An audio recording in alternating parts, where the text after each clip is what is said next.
Welcome to the Co-Host Bros Podcast, where we break down everything short-term rentals, entrepreneurship, and building a profitable hospitality business. Whether you're a host, investor, or property manager, we share real strategies, real insights, and real experiences to help you scale smarter and grow faster. Let's dive in.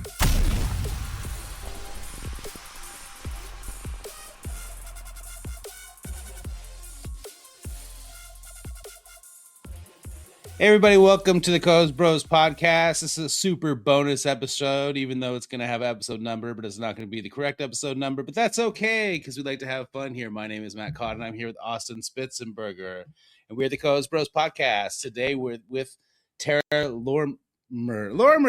Did I do it? I see a panic every time. It's just a panic. Hey, it's a good icebreaker, like when you just come in and you just botch the name. So like, I love it, man. Yeah. Just keep doing it. I don't know. It's just a panic. I don't know what it is. Did I do it? Did I get it? No, you were way off. Was I? It's Lorimer. It's easy. Lorimer. Did Yeah. I say that? Isn't that what I said? And You it's kind Tera of with fumbled an E. it, but it's okay, man. I think we can get past it. Tara, how are you doing today? Very good. Thank you. Thank you for having me on. Yeah, we're super excited to have you on. I know we have some big things coming up that we're going to talk about. And yeah, I guess just to get it started, for our listeners that may not know who you are yet, maybe they do, give us a little background on kind of how you got into this space and maybe what you're working on today. Ooh, so many irons in the fire. I started out in 2001, I should say, as a builder and building short-term rentals and vacation homes for other people as a custom home builder up at Mount Baker. So we are on the Canadian border, halfway between Vancouver, BC and Seattle. So we're 2.5 hours south of Whistler and about 2 hours from Seattle.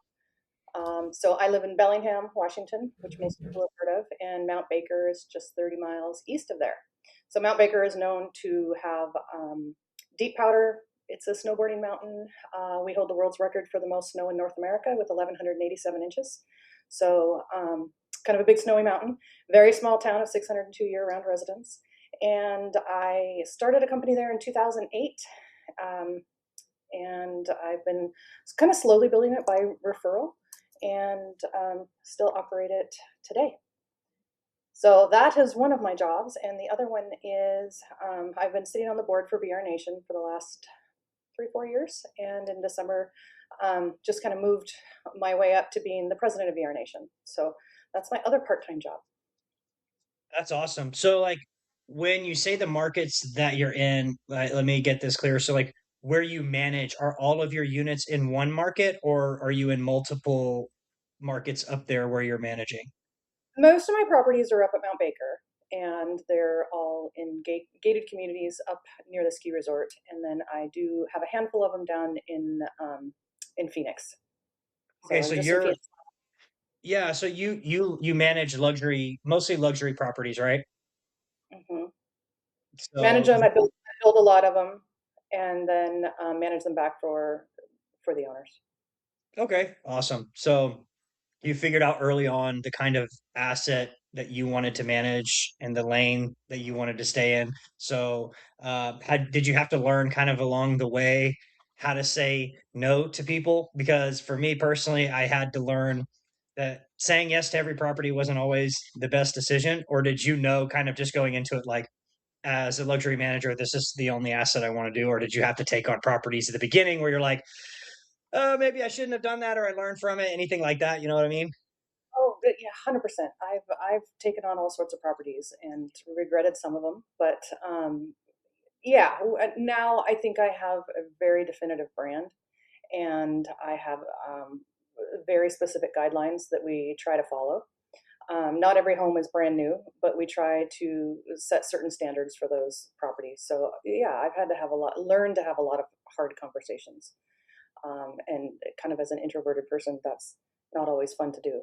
But yeah, now I think it just takes time and experience. And I started out really young. I was in my 20s.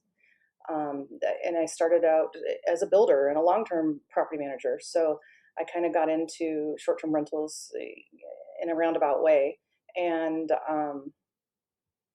have, tripped on my own feet a few times until I've kind of, sorted things out. I've been in business 18, 19 years now, so it's a little easier. Yeah, that's very interesting. Like this, I've just know so many people in my network have gotten involved in this and built decent sized management companies and stuff like that. And it's a lot has changed, I would say, over the years. But I started 5, 6 years ago. So I've seen some, even in that short period of time, I've seen drastic changes within the industry and like just the consolidation and all this new stuff came out. So like, even I looking back in 2020 is like, holy crap, this has changed so much. But I can't even imagine looking at 2008 how much different the industry was during that time period versus where we're at now. So like I guess my question to you is like what was it like doing vacation rentals back in '08, and like what are some of the big changes that you've seen within the industry along that period? I feel like you could write a book on this kind of stuff, right? Oh yeah, But I'm just for sure. interested because I've seen so much change just in the 5 to 6 years I've been in this space. Yeah, this is like asking your age. You are so old, Tara. I tech stack, like knowing what your tech stack was in 2008 was unheard of. I mean, just in the last couple of years with AI, it's kind of the same thing. The amount of tech that has come on board in the last 10 to 12 years is mind blowing. And sometimes, like when you go to these conferences, you can get on overload. I want that. I want that. I need this. I need this. I have to have this. And then you're like on, you know, too much tech stack. So I think I've gone both ways. I love technology and I love, learning and having all the new cool things, but then I've also scaled back and go, okay, that's not a priority. That's a double, we don't quite need that. This doesn't fit our model. And I've kind of been refining it over and over until you find the sweet spot of where your business model really matters and what you stand for. So I'm big on branding. I'm big on high touch. I have a brick and mortar office downtown. All of our guests come in and see us to check in because we're in gated communities. So you have to pick up gate keys. So it's mandatory. But yeah, I mean the changes just changes with the downfall in '08. I opened in '08, and before that I was a mortgage broker. So we kind of had an economic crash, and in 2008 I phased out my mortgage brokerage by 2009, but in 2008 I was running a restaurant in a construction company and a catering company, had a baby, and started luxury getaways. So it was kind of a busy time. Now I look back and go, wow, where did I have the energy? I'm exhausted. Yeah. So do you do any of those other vendors today, or are you just exclusively in like the vacation rental space? I would assume so, right? I don't know. Mostly vacation rentals. I own a long-term property management company, but I own all the rentals in those. And I've been just kind of buying and building on the side for the last 25 years. My husband's a builder, so it's a little bit easier. That's what we kind of do for our retirement on the side is long-term rentals. And then we're a builder and have a construction company, which is a little bit separate, and then luxury getaways. And then I spend a lot of my time at Bear Nation now. Yeah, that's not as bad because everything is like kind of integrated together into the real estate under the real estate umbrella versus like, okay, you said restaurant, you said something else. And I'm like catering company, like those, that sounds like a nightmare to me. That sounds crazy. But Total, yeah. But I was yeah, in the go follow my ahead. dream, follow my passion, phase. And I love food. I'm a total foodie. It's my love language. And so I'm like, oh, why not open a restaurant? So uh, I built a restaurant in 2007 and opened it in 2008, January 2nd. And then everything changed. And of course, me not wanting to ever give up, ran it for 4 years. So um, I'll never do it again. Yeah, but you had to do those kind of things to kind of experiment to find like your lane, right? Like, isn't that kind of the process there? Yeah, yeah, 100%. And I found that I could run vacation rentals, and we were building them at the same time, so I could do short-term rentals and work from home part-time, and still raise four babies. So that's what I started out doing. Now I have 13 staff that help out and boots on the ground. We do everything in house: construction, maintenance, interior design, rehabs, remodels, all of our hot tub maintenance, all of our housekeeping. Everything's done in house. We don't sub anything out. So hyper controlled, quality controlled, and just kind of it works in our little mountain market there. Yeah, that makes sense. Okay. Yeah, sometimes when I see like managers that do that, we don't do it that way. And I don't think everybody does everything differently in this. I've never seen anybody that's like, we do the exact same way these people do it. Everybody's management company is different. Everybody's percentage is different. So like for you, for something like that, I would expect a higher percentage like that people wouldn't expect, like 35%. So people are like, oh, I can go into this market and I can charge 20% because the managers there are charging 35%. It's like, yeah, but you're invoicing line items separately for calling people house call outs. You're doing hot tub, like you're doing all this stuff that they're doing in house, and their percentage is all that way. So people have this misinterpretation that like they can undercut people with 35%. But like when you really math it out, we're all kind of in the same ballpark. Like nobody's really, unless you're just offering some ridiculous deal, but you don't have the infrastructure to actually really run a good business and you're not doing a good job. So is that kind of how you do it? You don't have to get into your pricing structure and all that. Is it more of like an elevated commission, but everything's kind of included? So there's Yeah, not all these line items. Am I kind of in the right direction or it's not really? 100%.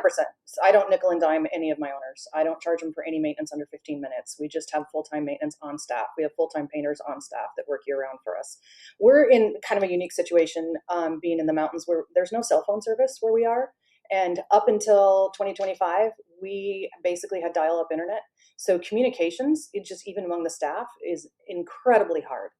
And communications with guests, everything is just done a little bit different. I think we've tried to figure out everything the hard way.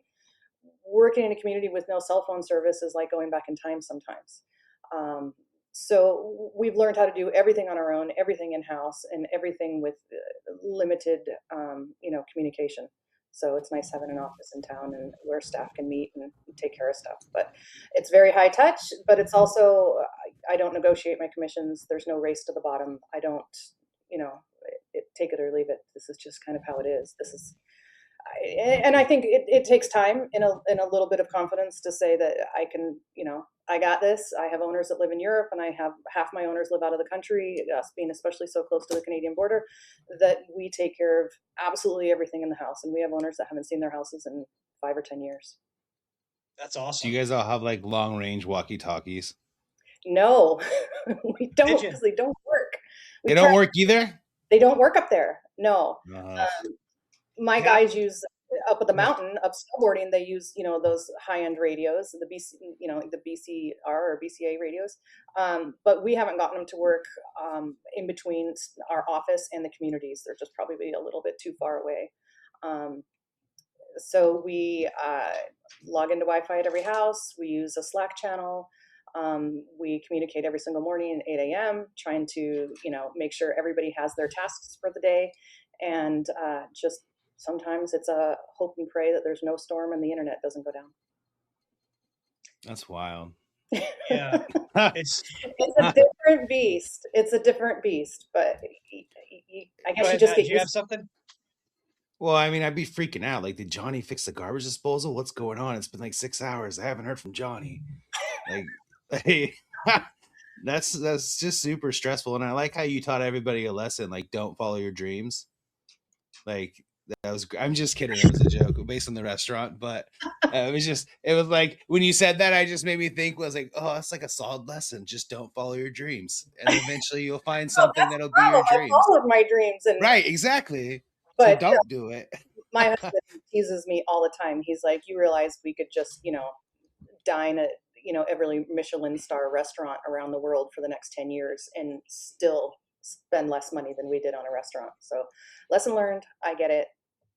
Just because I like food doesn't mean I'm a restaurateur, but That's there was hilarious. some fun along the way. I built the restaurant with my little sister, and she's a chef, and she's still a chef today. And it was an experience, but probably not one I would repeat. I'm sure you learned a lot from it, though. So, It was basically my first step into hospitality. I started out in long-term rentals a long, long time ago, and I've had a long-term property management company for 24 years. So I guess I always haven't been a very nice person, and I'm very to the point, and sometimes come across cold or too forward, I guess people would say. So I kind of had to soften some of those edges in order to be successful in hospitality. It doesn't work every day, but I I try to talk to people how I would want to be treated when I'm traveling. And that was, I didn't have that I wasn't born with that. So yeah, you're some of very those learned direct. lessons along the way. You're very direct. I'm Some very, people can't handle very direct. I think being very direct is a good quality, but a lot of people can't handle being very direct. I'm They very get their direct, feelings hurt. very to the point. I Yeah. don't sugarcoat anything. I still learning to try and figure out how to kiss ass. I wish I had Yeah. that gift, and I just wasn't born with it. So I have a super hard time because I moved from California to Texas to like the South, and everybody says salutations, and I'm like just like to the point. So I'm like, "Hey, did you do this?" And then everybody would like text me back like "Good morning." I'm like, "Who gives a shit? Like what kind of morning we're having? Like let's just get this done. Like what are we doing here? Like I don't have time to say good morning." So I'm like my GM, like GM, did you get this done? Like it's just to me it's the stupidest thing, but it's like how probably Austin grew up and like everybody else who's lived out here, that's how they grew up. But it's like to me, I'm just like, well, if I'm talking to you, we're about action right now. Like I don't yeah. care if it's the morning or the afternoon. Um, so what got you into like VR Nation, like, and what is your role in it? I'm currently the president of VR Nation. I joined as just a property manager member in, I don't know, 2000, maybe 17 or 18. There was VR Nation was formerly Northwest Vacation Rental Professionals. So it was a regional, basically West Coast, smaller association. And they had a conference in Blaine, Washington, which happened to be about 45 minutes from my house. So I went to that first conference in, I don't know, 2017, 2018. Joined as a member, hoping to, learn something and maybe network. I spent the first 10 years just keeping my head down, working my butt off up there, building houses, building portfolio, growing my company. And I really didn't know what other people were doing or standard practices were. I didn't have a tech stack. I figured it on the way. I didn't even have cell phone service. We didn't even have internet up there. So I was probably flying blind a little more than I'd like to admit. And I was like, okay, I've been in business, 9, 10 years now. Maybe I should actually, feel a little bit more legitimate. So I joined NWVRP, and then within, I don't know, 3 or 4 years, ended up on the board of directors. And then I've been there ever since. So now I'm the president of VR Nation, and just, I don't know, in the last 18 months, we took it from a small regional association to a North American association. So we cover Mexico, Canada, and the United States. So growing rapidly. We always have had for the last 12, 13 years an annual conference every spring. Usually it's at the end of April. And this year we decided to also, well, I guess in 2025, we decided to expand and add road shows. So we come to the people, we come to the property managers. Last year we did 4 cities as a trial to see how it went. It was super successful. We had basically sold out rooms every time, although it's free. They were packed rooms. So this year, I'm one to, tackle big projects. We're doing 19 conferences this year. So 18 road shows, and then our big conference in Denver, which is next month. So I try to attend as many of the road shows as I can to meet people, meet with vendors, meet with other property managers across the country, and spread the good word of what VR Nation can do. So a lot of it is education, standardizing the industry, teaching other property managers, networking, and I think just having a community where you can rely on people. There's so many property managers now across the country where I can call and say, hey, I got a problem. How would you solve this? What would you do here? I need some advice here. Do you have a forum or something like this? And just having a network to communicate and collaborate with, I think that was probably the best thing that ever happened to me was, joining VR Nation and having someone to ask all these big questions to. And I think probably the first few years I bombarded people with, what do you do here? What do you do that? What do you mean? Is that such a thing? Oh my gosh, that's technology I'd never seen before. I think I continuously learn, from people every year and from property managers, both larger and smaller, about refining processes, making them better, educating. One big thing we're into, especially being in a mountain community, very isolated, no cell phone service, every house has a hot tub, is safety. Every one of my staff are breezeway safety certified. It's crucial to us up there. So I think that's what VR Nation is about, creating a community, helping property managers, educating them, and bringing people together. Yeah. And bringing together the right people, I think, promoting the right causes, right? Like you were saying that everybody's breezeway safety certified on your team, and I am as well, and my wife is, and my 15-year-old son is. So it's like, to me, I think it's important, and I think that it's important to owners. I think some owners it might not be important to, but I think the fact that you can walk in and say, hey, like this could be a liability, that could be a liability. I mean, I think it's kind of important to, your clients' houses that you're trying to protect, right? 100%. And, and there are things, that I'm still learning. I was with Justin, the safety guy from Breezeway, last week in Phoenix, and we did a road show, and he was at one of my houses with me, and we were having a dinner party, and he's like, Tera, you know better. Tera, you know these rules. Put a sign on your door, your waterfront, you've got a pool, you've got a hot tub, take care of this. And I'm like, you're right. I know better. I can do better. I will do better. So, the next 24 hours after that, before we flew out, we had a few things to fix. So it's always a reminder that we can all, we're still learning. I mean, I've been in business 19 years. So I'm still learning this stuff every day. It was a dinner party that you were saying, and then he came in and just kind of like grilled all your safety stuff and like that pointed out all the liabilities, and you're just like, look, I see what you're saying, I get it, but we're all just here to kind of to have a good time. I don't know, that's funny. We're old friends. I get it. I would rather know. And I think we're old enough friends where he could just lay it on me, and I'm like, wow, how did I miss that? I try to, check off boxes, but I missed a couple things. So how have the road shows been going? I've seen a lot of stuff on LinkedIn on the road shows, and it seems really cool. But yeah, tell me a little bit about that. Like, what does road show mean? And like if you're a vacation rental manager and you swing by in Austin, let's say, like what does that look like for me, and who's showing up to these things? Like, just trying to get our listeners a little bit more familiar with VR Nation, how it works, and where they can run into you guys. Yeah. So this year we have 18 road shows, and then our big conference is in Denver next month. VRNation.com has a list of where all the road shows are and what cities we'll be in and when. You can sign up for free on our website, and it's for all property managers and support staff. So we will tweak the education series based on who signs up. So in some communities, we have a lot of support staff that come that want to be safety certified, or they want to learn about safety, or they want to learn about cleaning, and property managers will bring in a bunch of housekeepers, a bunch of maintenance staff, a bunch of reservationists. It just so happened to be in Phoenix that we had all property managers because it's their busy season and the support staff were all working. So the PMs came, the property owners came, and so we can modify, kind of on the fly, some of our talks and speaking, so that whether we're talking to a whole group of housekeepers and teaching some good cleaning practices, or if we're talking to all property manager owners.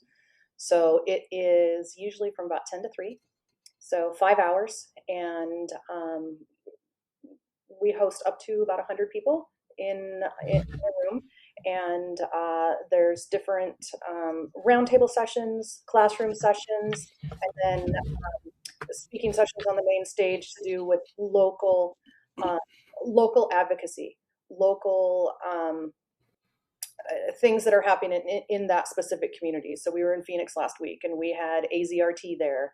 We had reps there talking about what's happening with the laws, what's changing, what do we need to be aware of, and what the market trends are for revenue management. So we customize it per stop. That's awesome. Okay. I love that. And I'm going to the one in Denver for the first time this year. So I'm really excited about it. Whatever you're doing from a marketing perspective, I'm seeing it everywhere. So it converted into a ticket sale for me. So I'm looking forward to it. And it's in Denver. Like that's going to be awesome too. But Yeah. my question is what is it going to look like? What's it look like for me or any of our listeners that are interested? They're like, hey, VR Nation, like I've heard good things. Like, what's it like? Like run me through kind of the conference. Like what can I expect? What can I be there and get excited about? Like, just I guess how does it work as a first time person, first time attendee? Sure. I'll walk you through the flow. So it's in Denver, April 28th through April 30th. On the 28th, we have a reception. It's where everybody kind of gets together. It's very casual. We mingle and talk, introduce each other, and just kind of get to know each other. It's just a couple hours in the evening. And then the following 2 days are all day intensives. They start around 9 a.m. and get out about 4 p.m. Those are our keynote speaker is on the 29th at 9 a.m. So Brian Smith, the founder of Ugg Boots, started his company coming from Australia, breaking into the U.S. market, kind of bootstrapped business. I mean, he's a phenomenal speaker. I've met with him multiple times, and he's going to talk to our small business owners on what it's like, what it's like to build a brand from nothing.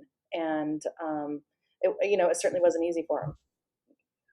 So I think that's, kind of our good opener for our 2-day track. Then we go into sessions, classes, tech talks, so you can learn about the different technology out there, what your options are, and every one of our educational pillars for our Pro Academy is teaching a session also. So we've got a mix of, receptions and parties and fun, of course.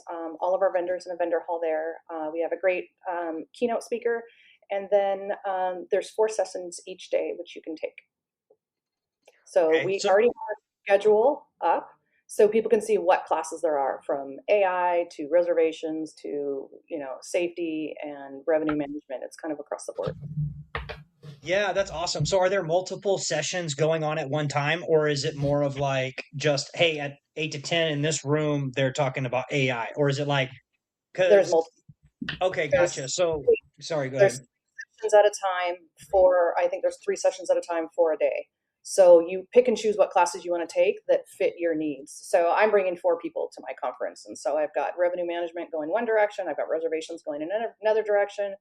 I kind of have my GM going another direction, so that everybody can take the classes that fit their needs.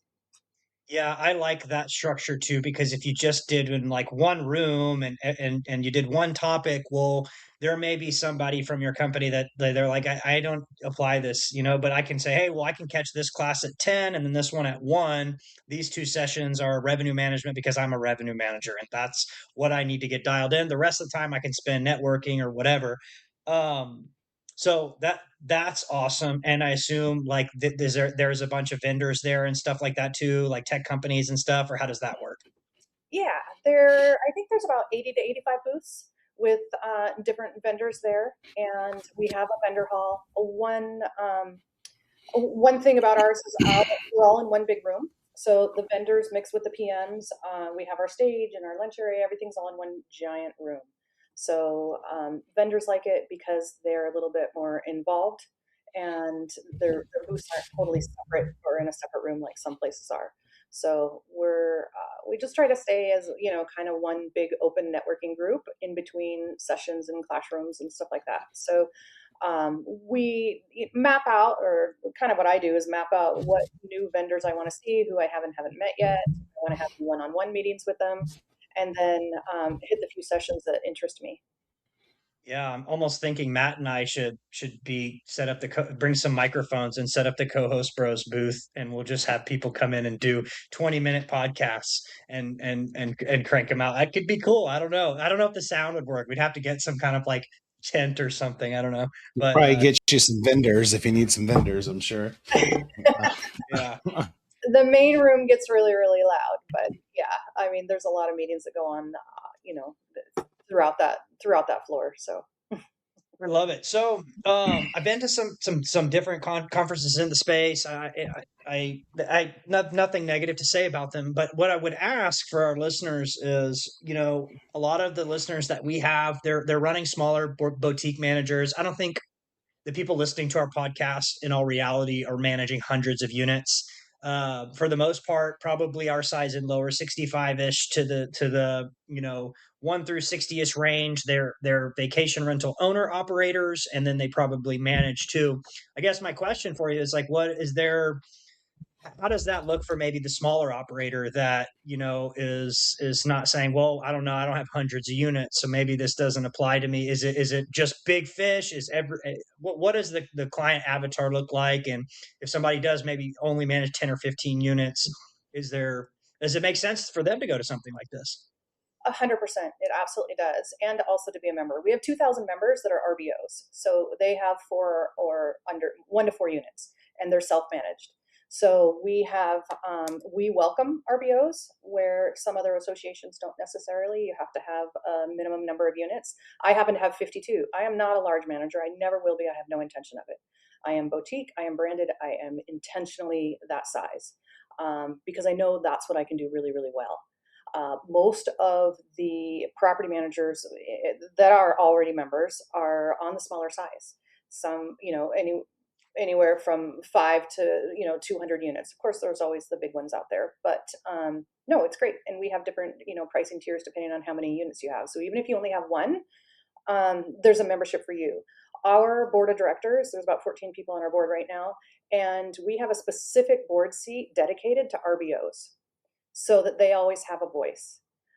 We have a board seat for enterprise for some of the big guys out there, and then the other 12 or 13 are for the property managers. I would say the average size of like unit count for our board seats is probably between 50 and 100. I can't think of anybody offhand that is just huge. So I think it makes a lot of sense. I think if you have 1 unit or if you have 15 units, it's still there's still something to learn. Yeah, and I don't remember, Matt, if it was somebody on our podcast. I can't remember where this conversation came from, but somebody told me the other day that was like less than 1% of vacation rental managers actually have over 100 units under management. So it's such a small group of people. I don't know if that was on this podcast or somebody I was having I can't remember where the conversation, and maybe it's BS. I don't know. But I think that was a clip from a different podcast. I think that was a clip on Joe Money's podcast. I don't know. I've seen the same thing. I don't know. Maybe it was somebody we talked to, or I remember what you're talking about, but, or maybe that was Philip and Kate, but, yeah, I did. Operators are small, and they're all welcome at the VR Nation conference. Like I said, we have 2,000 members and only have less than 4 units. So it does make sense, and we do have sessions just for smaller sized operators. Yeah, that's super awesome, catering to the smaller operator, and I think our listeners will be super excited. So we definitely want to help you get the word out in any way we can to our listeners. But yeah, all in all, I mean, I'm excited for it. What do you got, Matt? You got anything? Yeah, so you mentioned a couple times that there's a membership and you can join VR Nation, but I feel like you haven't really touched on the benefits of people joining the membership, right? So what if I were to join the membership, like, and you're saying there's different kinds of tiers. So can you kind of lay out the benefits and how beneficial it is, right? So we all know networking's beneficial. We all know that meeting each other is beneficial. Like you and I could have a conversation, and Austin and I and Austin and you would all have a conversation, and we all leave there learning something from everybody. It's just the way it is, right? So if you could just highlight the benefits of being a member of VR Nation, that would be cool. Yeah, I mean, I think the number one benefit to me is education. We take education on a more granular level, a little bit deeper. VR Nation is launching the VR Nation Pro Academy with it's based on 10 pillars of excellence, and they're topics like you and I would normally need to learn anyways: revenue management, reservations, housekeeping. And you can take a different pillar depending on what your specialty is in the business. So as me, I would take all 10 and I would want to know everybody's job. But if my revenue manager may only want to take this track. So it's a complete curriculum and education, which you can get certified in. And it is free to members. And where else can you get a free education in property management so that you can, set the bar higher and, and do better? The other thing is we really, I think we operate, as maybe a smaller group of property managers on a more granular level instead of at 30,000 feet. So we have more interaction with our property managers and our members, whether they're vendor members or whatever. We have a huge catalog of discounts if you're a member with different vendors and different softwares. So if you are going to build your tech stack, that there is member benefit for that. We also, we get together with, road shows. There's different pricing for conferences if you're a member. And we also help you and your community in advocacy. If there is advocacy issues or regulations coming down, we help walk you through kind of spearheading an advocacy in your community so that we can make sure that vacation rentals are sustainable for the long term. I love it. I feel like you guys are like the AAA of the vacation rental management company. No, our market, I guess. We got discounts for everybody. No, I think it's great. I mean, the price of membership, I was just cruising through your site a little bit. I mean, ranges from like 500 a year plus, but I mean, for the amount of education and the amount of things that you could get, you could probably save that on discounts if there was things that if you actually needed that much tech. And if you need that much tech, you might have a problem. But I mean, I'm just saying, like, there's lots of things that you guys offer for that minimal amount. Why either you have people out there paying 15 grand to join masterminds for a year and getting less education than they probably would get by just joining your program, and then creating friendships and that kinds of things, networking, to where, like you said, you picked up the phone and started calling people and asking them questions because they were more prepared. If you felt like they were like more prepared than you, I mean, I'm just wording it differently, but you know what I'm saying, and that that kind of stuff. So I think the value's there, right? I think the value's there, and I think Austin, didn't you go last year? No, I've never been. This will be my first time. Oh, okay. You went to Verma last year. Okay, that's what it was. Yeah, but in October. It was in Vegas. It was in Vegas last year. I was there. So this year's in Denver. Next year's in Austin, Texas. So we plan them a couple years in advance. So we'd love to have you.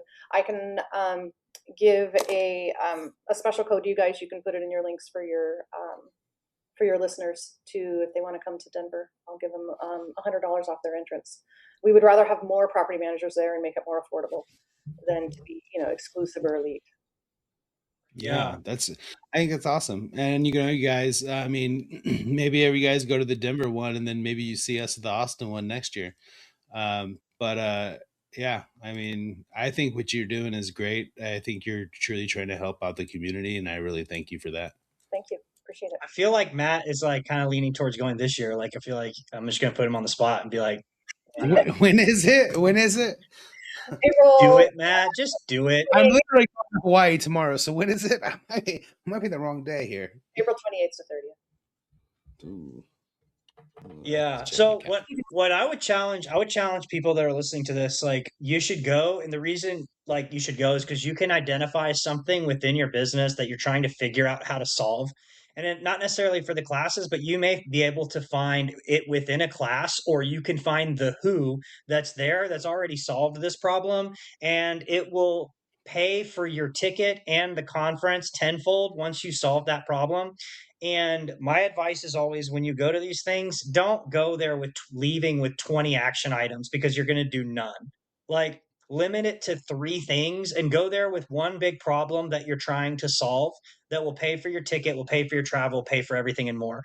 Usually when I go to conferences, it's never less than what I paid to go there. Like it's always 10x what I get from that conference. And I know VR Nation is going to be the same way for me this year. So I don't know if you guys take the same approach, but I can't go to a conference and talk to 20 vendors and be like, I'm going to put these 5 tech stacks in and I'm going to do this and I'm going to call this person. I'm going to bring cleaning in house and I'm going to do all this. I'm like, I just can't do it that way. I'm like, hey, these are my three items. These are my 3 things, 1 to 3. If I get these, it's a win, right? Like that's the way I approach it. I don't know. Smart. I kind of do the same thing. Otherwise, I'm on like information overload, and it's too much, and then I go home and can't remember anything. So I'll pick some key sessions that I really want to learn. There's a lot of great speakers coming, a lot of educators, and I'm always trying to find the secret sauce around revenue management. Always trying to find some answers that I don't have. Where can I improve? So I look at the sessions, map out my days, get distracted quite often, pulled in 3 different directions, but I try to take it, go home with some takeaways and some actionable items that I can really improve. We're an entire board of property managers. There's no vendors on our board, so we are happy to talk to anybody. We should just talk shop, share information. We're all in this together, so there's no gatekeeping, there's no secrets. Happy to any of us. I mean, our board is incredible and very social and very down to earth and ready to help anybody out there.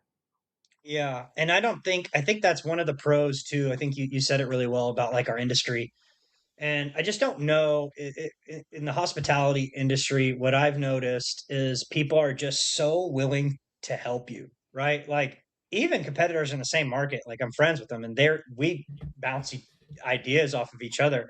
And I'm just like wondering, like, I don't think other industries are this, I guess, hospitable, you would say, as we are. But like every time I go to these conferences, everyone is just so willing to help. And, I just love that about it. And honestly, I'm just looking forward to it. Yeah. Yeah. Yep. So am I. You'll have to find me there. We'll talk shop. Yeah.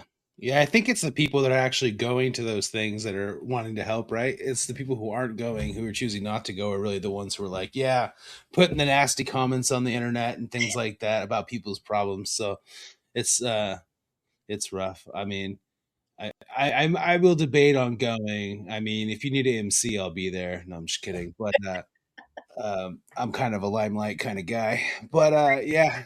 So Tera, thank you for coming. Like you were great.